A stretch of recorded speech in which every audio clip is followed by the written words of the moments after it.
Welcome to the Football Podcast. This is your host, Mr. Number 9. And this is The Fool.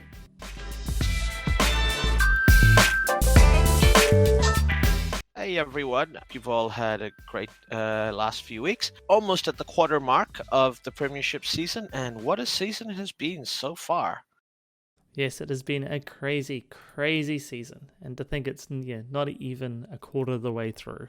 And I mean, you just look at the table and it's just, you topped with Leicester, then Tottenham, then Liverpool, then Southampton, then Chelsea.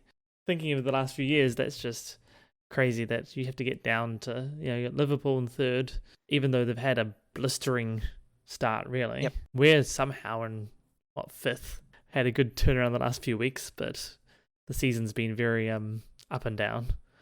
And then City is down in 6, 7, 8, 9, 10th, and you guys are way, way down there somewhere. Yes. I mean, that helps. You are 7 points off the relegation zone, so Yes. Small victories. I mean, if we just as a comparison, only one team from last season's final top four are currently in the top four. Yeah.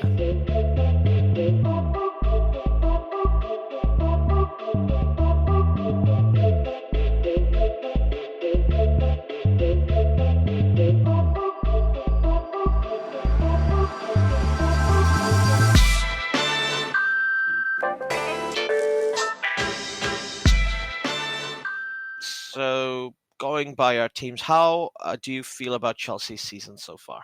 I'd say it's been up and down, I felt. The last few games have definitely felt better. I think we've had now, in all competitions, 4 wins in a row and 1 goal scored in those. Yeah. So we had clean sheet against you guys, clean sheets in the Champions League, 1 goal against us with in the weekend, and another clean sheet before that as well. So, yeah. But we're still 8 games in, 4 wins, 3 draws and a loss. Yeah. So I feel like for Super Frank, this season's going to be the season he gets to actually have a bunch of the players he actually wanted for the team. Yeah.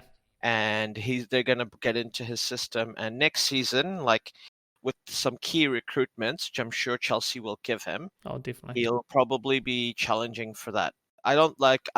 Obviously Chelsea are still well within a chance of winning the league this year. Yeah. But I don't think going forward it'll happen, just because I think a lot of people need to get into Frank's system and understand it. And I think Frank is still also kind of working out what sort of system he wants with the kind of players he has. Yeah.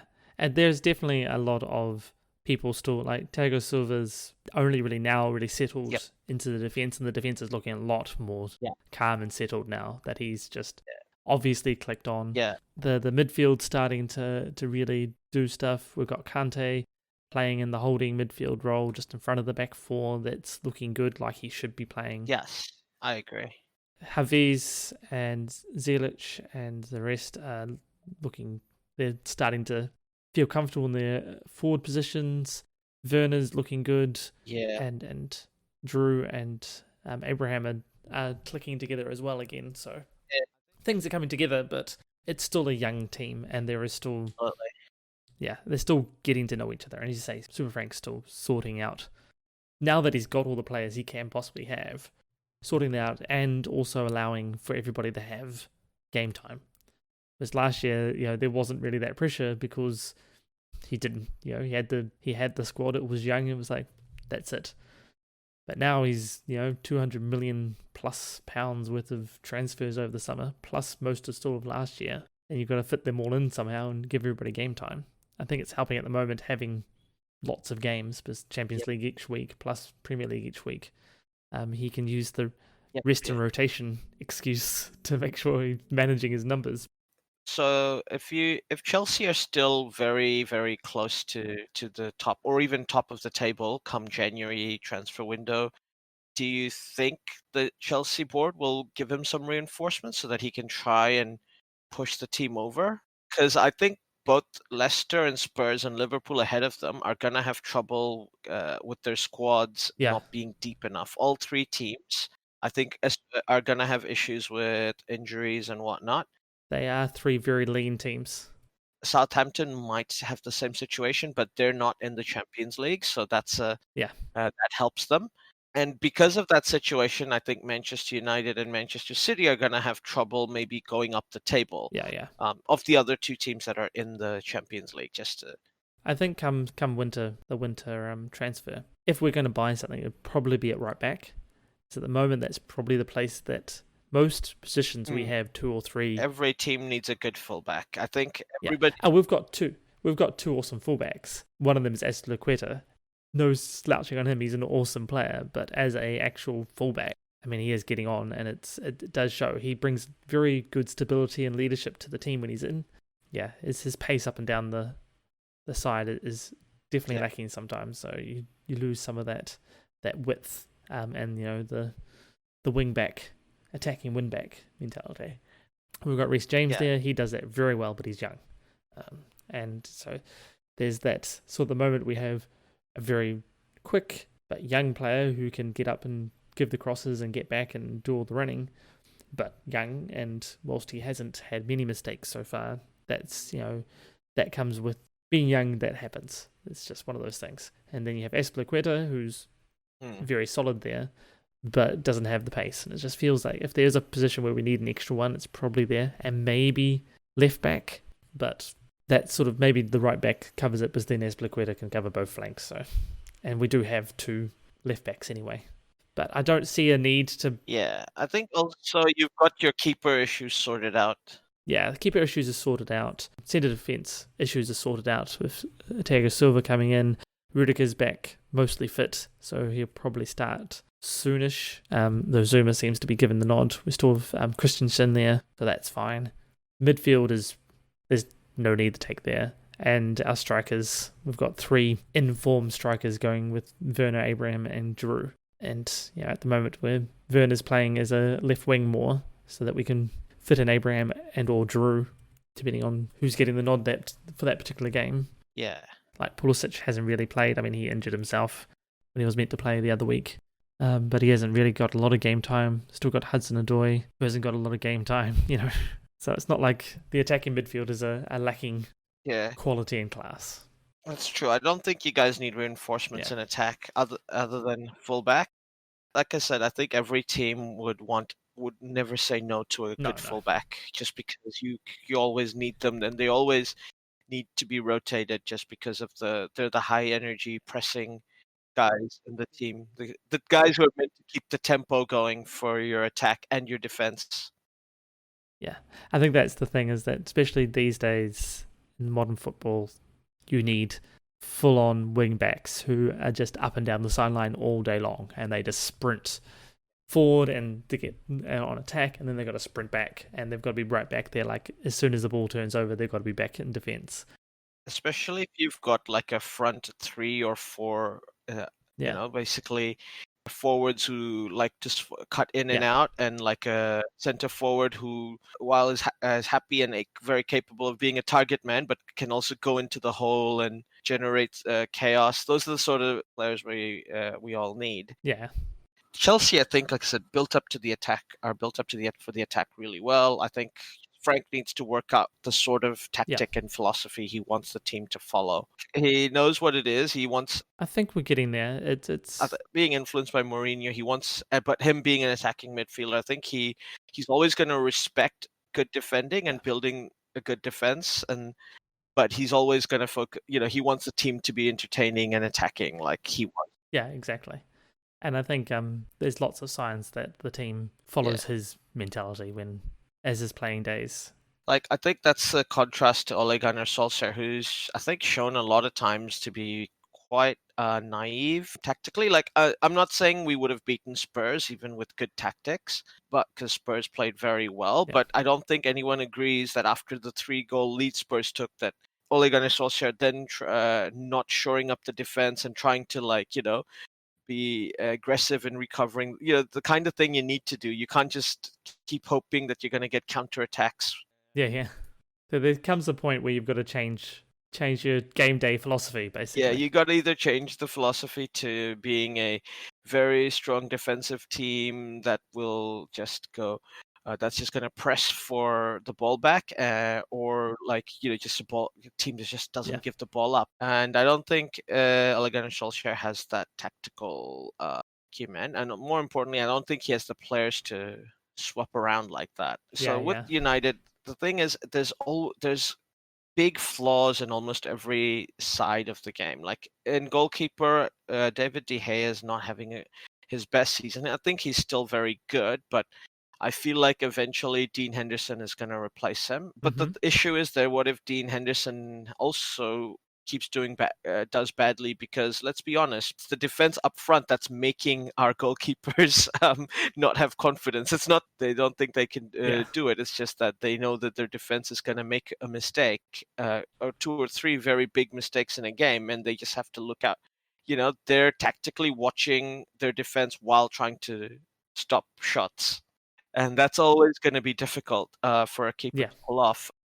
So, like, I think we've spoken about this. There's a big flaw in the defense for United because they're playing Harry Maguire out of position, and that means he is prone to Yeah. making at least one mistake a game, and often those mistakes lead to goals.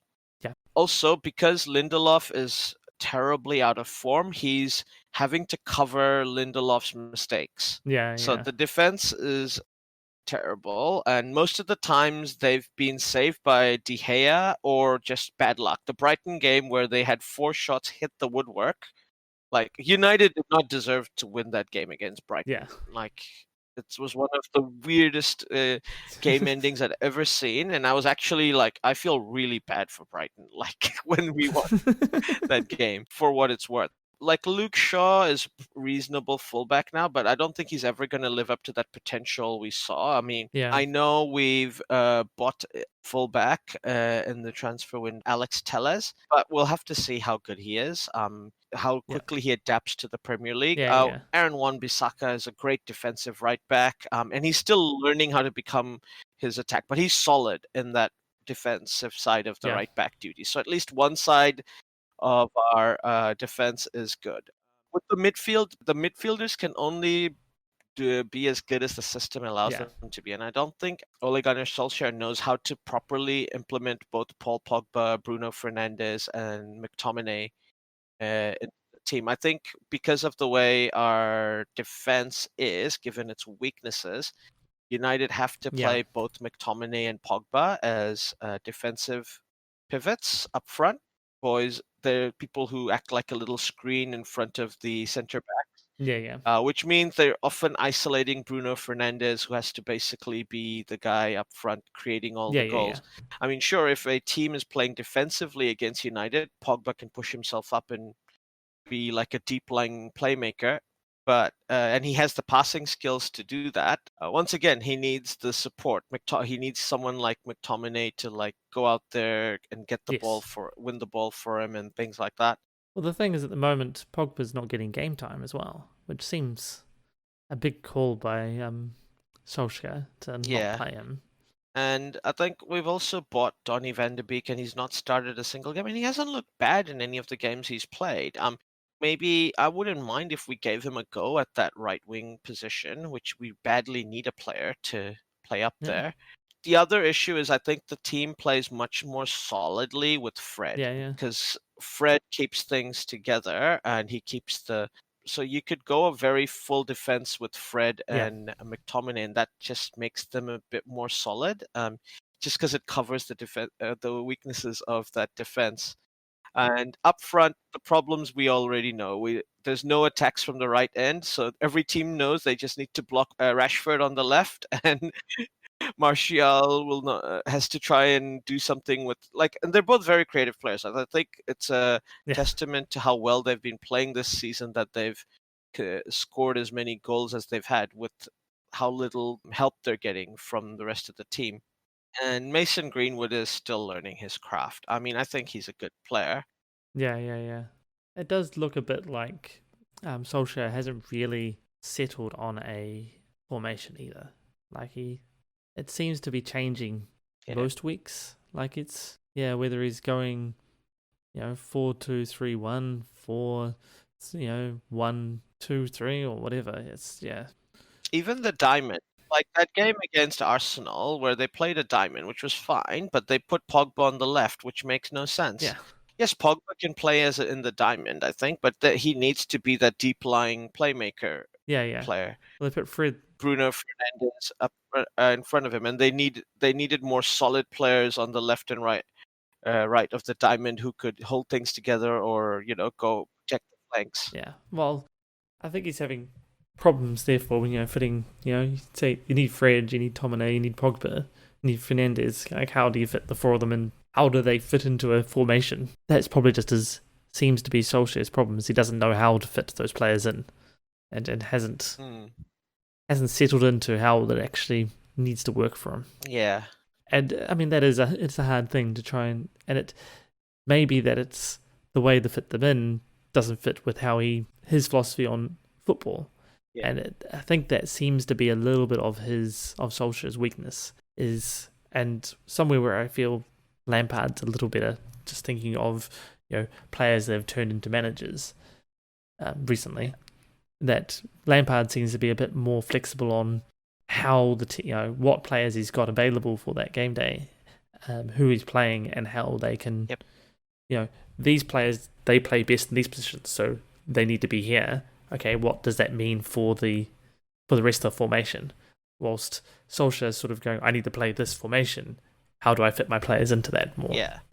I think that's possibly causing more of a misconnect, really, and the players are struggling to play to their potential because they're sort of having to play against their nature as such, their instincts.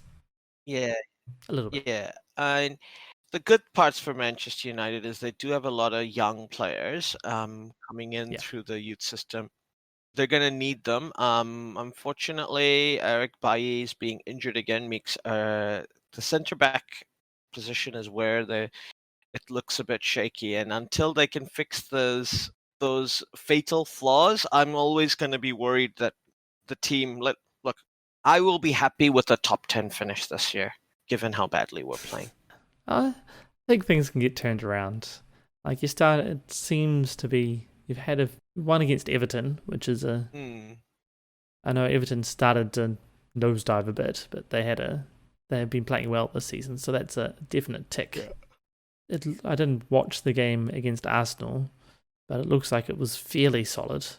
I know some Arsenal fans who may suggest that it was more a summation of how Arsenal's been playing more than anything. I think that score flattered Manchester United. Arsenal could have very easily scored way more on United than they did. It didn't quite this is the problem because I feel like every game that United where our opponent manages can get the upper hand and just start opening the floodgates, it'll end up becoming 1-6 like Spurs. Yeah, and I mean that might be the case.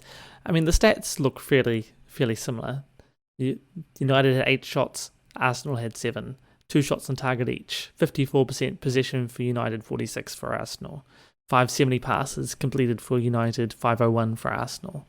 85% pass accuracy for both. It was looking at just the pure numbers, it looks fairly even. Yeah. That said, I probably could go to the United Chelsea game and get very similar numbers out of it. And I think the United Chelsea game was just a game neither team both teams were happy with the draw and played like it. And I wonder if this is like going back a few years now, but Little Horse campaign for us where we went to United after the year after Fergie left, went to United, had Mourinho, and he put up a very defensive screen and came in with a 0-0 draw again at United, and you could see that he felt happy about that. And then later in the season, United had crashed and burned and had a poor season as well, and it felt like, well, I know that was like first or second game or something. I think it might have been the first game of the season, and started feeling like it was a missed opportunity more than anything, and it was drop points. Yeah. I don't think any team should line up defensively against Manchester United. Because I've just had a quick look at the stats, and while I think Antonio Martial and Greenwood have looked good in games, and they've only had 4 and 3 games respectively, but each, neither of them have gotten off the mark this season yet.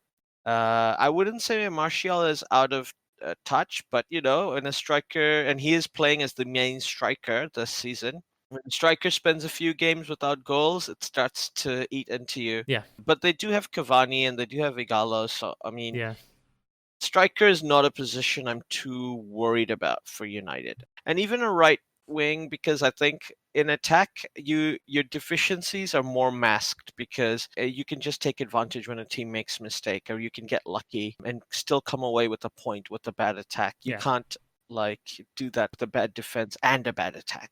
No. Even with a good attack, I think Chelsea showed that it can be hard. I mean, if you give away 3 goals in 20 minutes, I think as we've done twice so far this season, it gets hard to win games. Sure, we scored 3 both those games, but It's ironic. I feel like association football and NFL football are going through a paradigm shift in opposite directions, because the classic saying in NFL is that offense wins you games, defense wins you championships. And I think that's borne out in history. And in football, after we started with the 3 points for a win system, defense wins you games, but offense wins you championships.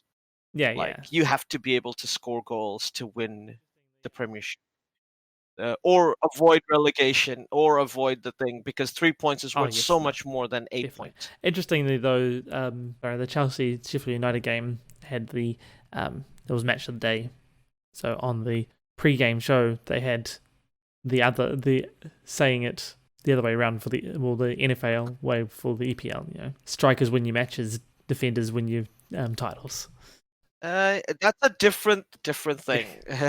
Yeah, it was definitely aimed at Chelsea with getting our back four settled, and that we're going to win. Yeah. We could win matches, but until that settled, we weren't. Chelsea wasn't going to be able to push for the championship.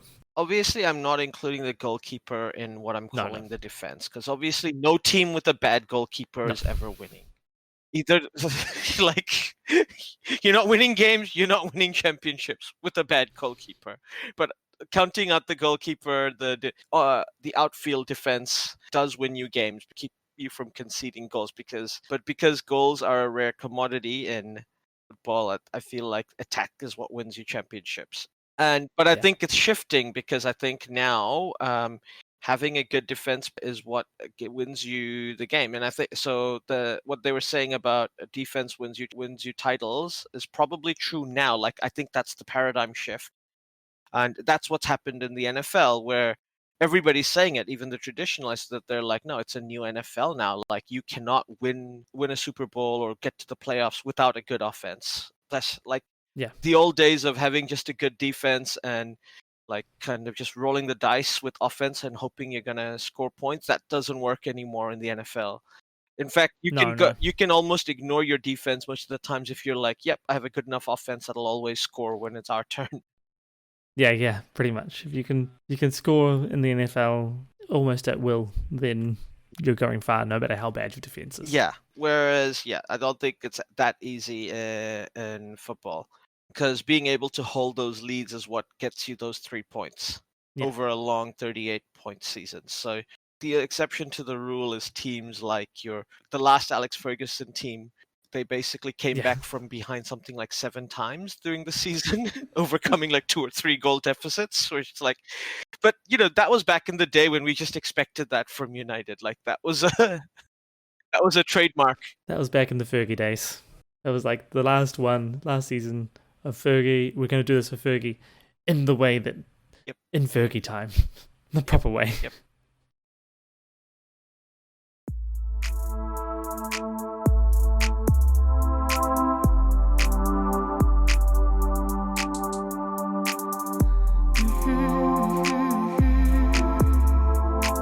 So we have an international break next week, so everybody gets a chance to take a rest, apart from those who play for their international teams.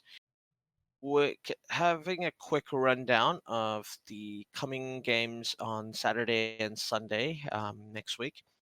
First off the bat, we've got the Toon versus Chelsea up in St. James Park. I think whilst the Toon are by no means an easy beat, especially this season, I think Chelsea's got this one. I hope so, but I do have several notable Newcastle games burned in my memory where they've absolutely just nailed us. something You're not chronic. with Mourinho anymore. Newcastle used to beat Mourinho. We're not. City used to beat Yeah, Mourinho. it was Mourinho. Yes, it was the Mourinho ones, but there were several games there where we'd been high flying and looking good, and then we go to Newcastle and Yep. they just dick us. And it's just, I always worry going to Newcastle because of that. Even though there's plenty of other examples where that didn't happen and we've comfortably won and played well. It's just Confirmation bias is what you're saying. yeah.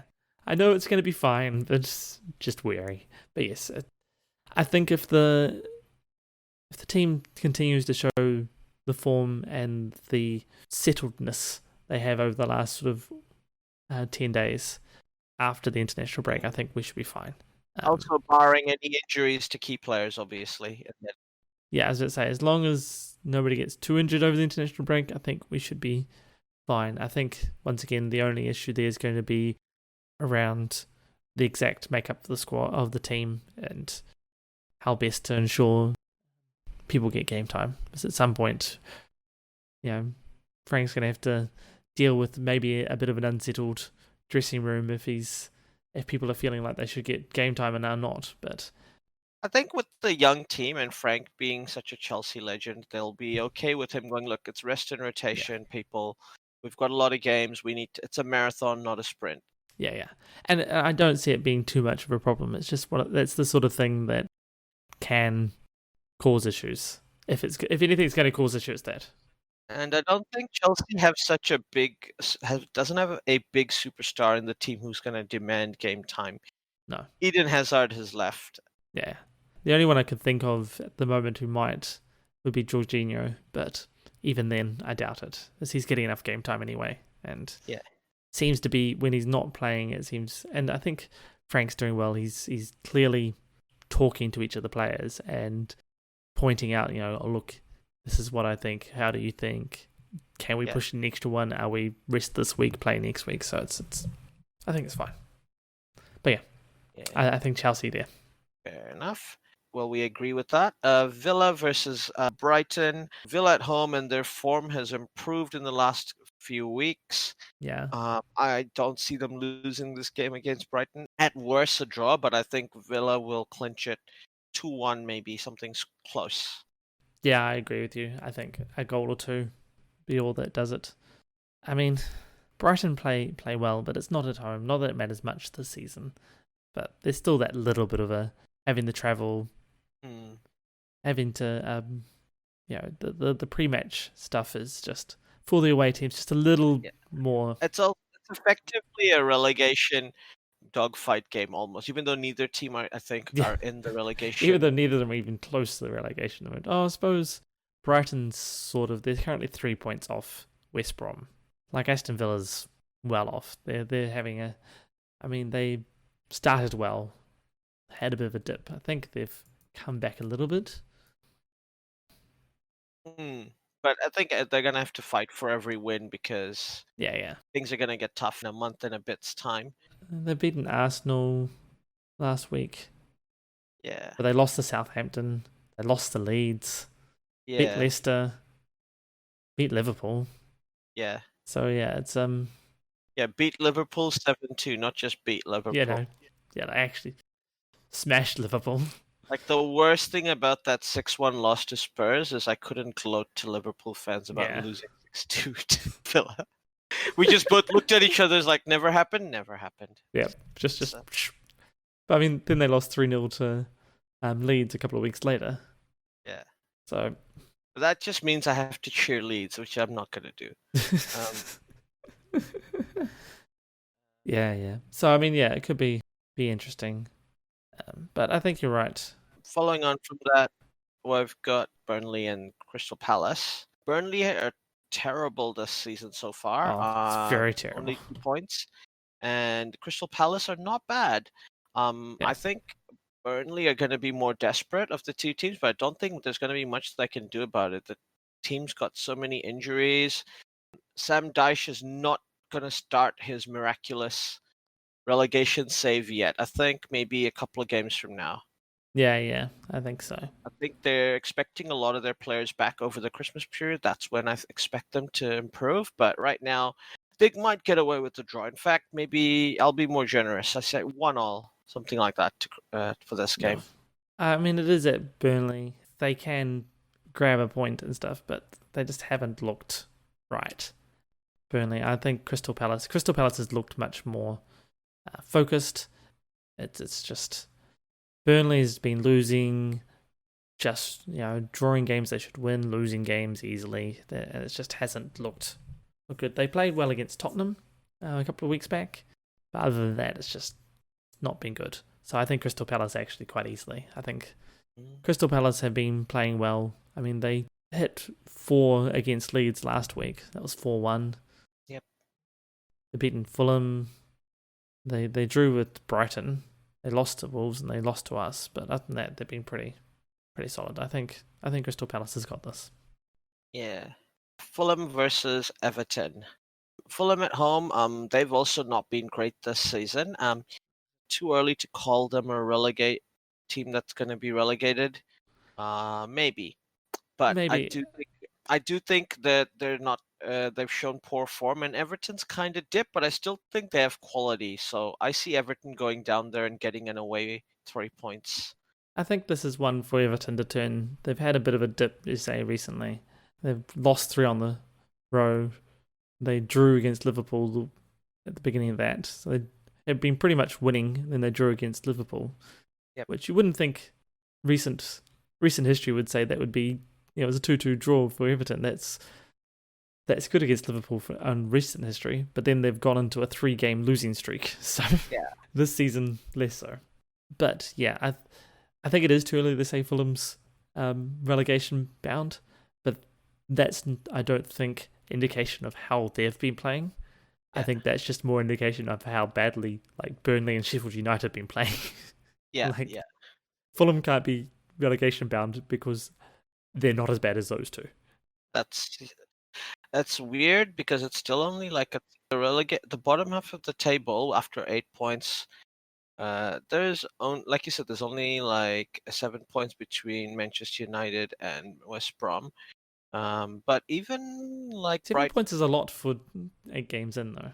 Yeah. That's getting a reasonable spread. But everyone below Leeds and Manchester United are all in danger. Brighton, Fulham, West Brom, Burnley, and Sheffield United. Yeah, I mean those 5 teams have all been playing pretty poorly, but out of those teams, I think Brighton and Fulham have been playing. They've been playing normal badly, normal relegation issues badly. But West Brom, I mean, they've snagged 3 points out of all this somehow. But I mean, minus 11 on goal difference. Burnley, as we said, has been playing just so bad and nothing like Burnley of the previous seasons. And Sheffield United the same. Last year, they came out of the blocks. They were looking really good. And this year, just they can't get any break whatsoever. Just nothing is working for them. They have been unlucky, though. So, ironically, I think Sheffield United might not get relegated. Just because I think their luck will turn. Because I think they're always in every game they've played so far. They've just lost. They haven't looked as in as last year. Last year they were looking very much that. This year it doesn't look the same. It doesn't feel the same. They have been unlucky, and it's you're right. It feels the thin slice of a line. A couple more lucky breaks, a couple more random spins of the dice going their way, and they could be nowhere near relegation and be having a dream second season. But it just seems this year it's something's just not working right, and it can turn around in an instant, or they could find themselves at Christmas and on still single-digit points. It's just It is. Does feel a bit like that. So it could be really hard for this. It's not as though their form is like Burnley or West Brom, or for that matter Fulham, but at the same point, it's not much better, and it feels like luck's against them for some reason. So. Now, next game is Liverpool versus Leicester, a top 4 clash, and maybe even a championship decider game. Possibly. I think Liverpool have kind of shown a bit of fragility, and I think Leicester's shown they're improving. Yes. Obviously, assuming Vardy stays fit in the international break, nothing like that happens. But I think Leicester are much more than a one-man team than like they were last Yeah. year. So with all that being said, I think Leicester can sneak in a win here. Something sneaky like a 1-0 or even maybe a 2-0. Yeah, no, I agree with you. I think they could definitely get it. It might be a 2-1 sort of scenario, 1-0. You say maybe a 2-0 or 3-1 sort of thing with a goal on the counter or something. But it may even come down to who scores first, True. and who has to then chase it. I feel like this might be a game you don't want to score first because the classic Yeah, saying like a 1 or 2 goal lead is the most dangerous position because once the other team gets that other goal, yeah, they have the yeah, momentum yeah. and can overcome you. And so maybe you don't want to be the team to score first. Who knows? That said, I'm just thinking of both teams' ability to counter. And if you're the one Mm, having to chase the game and having to push up, that you could get hurt on the counter quite easily either side. So, yeah, that's true. but yeah, and I say Leicester's was that they've won the last 5 games in all competitions, and Yep. I mean they've been comfortable wins mostly. I mean it was only one against Wolves in the weekend, but If we crowned a Premiership champion at this point of the season, they would be deserving yeah, of it based on their play so far in the season. yeah, exactly. I mean Liverpool's won 4 of the last 5 and drawn the other one, and that was against City in the Mm, weekend. But it's not like they've yeah, had a bad season. but not by any No. means. But yeah, I still feel like Leicester's got the edge Yeah, here. yeah. Just my It's. feel. I think we're calling it last time. It something about this season feels like it's Leicester's time again. Like, so, Might Yeah, it very well might be, and I think I yeah. agree. It just at least that they're gonna have something good. Like it feels Yeah, like things are clicking for them again. Not that they haven't been over the last few yeah, seasons, but they always just felt a little off gear. And this season just feels like they've had a good start. They've come out of the blocks. They're looking solid. They're looking good. So yeah, I think yeah, when that sort of thing's going with you, these sort of games go your way. yeah, yeah. Next up, United versus West Brom. Now, this is a game on paper I should have no fears about, and I should just call it like a 3-0 or a 4-0 because West Brom have been Yes, awful. But United are famous for robbing the rich and giving to the poor, so they could gift West Brom a win here or even a draw. we've already gifted West Brom points. We gifted them. We just gave them 3 goals at the beginning of the game when we played them. I mean, Yeah. it was crazy. Just like have 3 goals in the first 20 minutes. West Brom are a team that can attack, and I think their form, the results have not shown how good the team is in some ways. So I am not taking it for granted, but I do think United are just gonna win. I think they're gonna score an early goal. West Brom's gonna try and attack them, and then United is going to somehow scrape through with a lucky win. So maybe a two. I think maybe a 2 or 3-1 here. That's what I feel. Yeah, I'm feeling a bit more optimistic for you. I feel that Manchester United and the players and Solskjaer are starting to feel a bit more comfortable in their skins. So it looks like the game against Everton was better. And so hopefully that continues for them. I mean, they do have the unfortunate of having a break, the international break, to sort of break up that any momentum they were Yeah, getting out of it.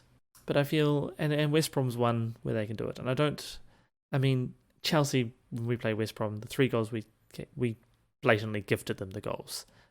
And it was, yeah, you know, poor errors. And whilst I know United's had defensive issues and stuff, I don't know if they're going to quite be as bad as that in the first little bit. And so I feel that West Brom, once they go down, won't be able to get back up. So I feel United will have a little easier time of it. yeah. I agree with that. United will win, and they'll win a little bit more comfortably um, than not. Following on from that, we've got Wolves versus the Saints, Southampton. I think Southampton are playing They really are, well. I think Wolves are not playing as well as they were last yeah, season at this point. but I think with their manager, they can pull something out. They have the home field advantage. This game feels to me like a highly entertaining, really engrossing draw. 3-3. I know what you mean. I know what you mean. It does. Or even a really entertaining 0-0 Yeah. because both teams are playing like this great version of chess. Yeah. But it's just they're not capable of opening each other's defenses. Yeah. Looking at it, I think the slightly high value draw is seems to be more likely to me. I mean, it's not like Southampton have kept many. They're about as bad as Chelsea at keeping clean sheets. I mean, they have, and they've had some decent wins, but they've also let in a reasonable amount of goals at the same time. Yeah. And Wolves have looked okay. I mean, they've won 3 of their last 5, lost last week against Leicester, while Southampton's won 4 of their last 5, and their only draws against us, where once again we gave them 3 goals at the end of the match just to, be nice for some reason. Yeah. So, but I think, a 2-2 or maybe even a 3-3 sort of thing, or maybe a goal either side of that 3-2, 4-3 sort of thing, where one team just snatches it at the end or something cool. Yeah. I think that seems likely. Next game, Spurs versus City. Spurs at home. I think Spurs have shown they're in pretty good form this season and are coming on a revenge tour. Mourinho is always up for it against Guardiola. City still have a lot of injuries to deal with. I feel like Mourinho might accidentally go too defensive and give City a win.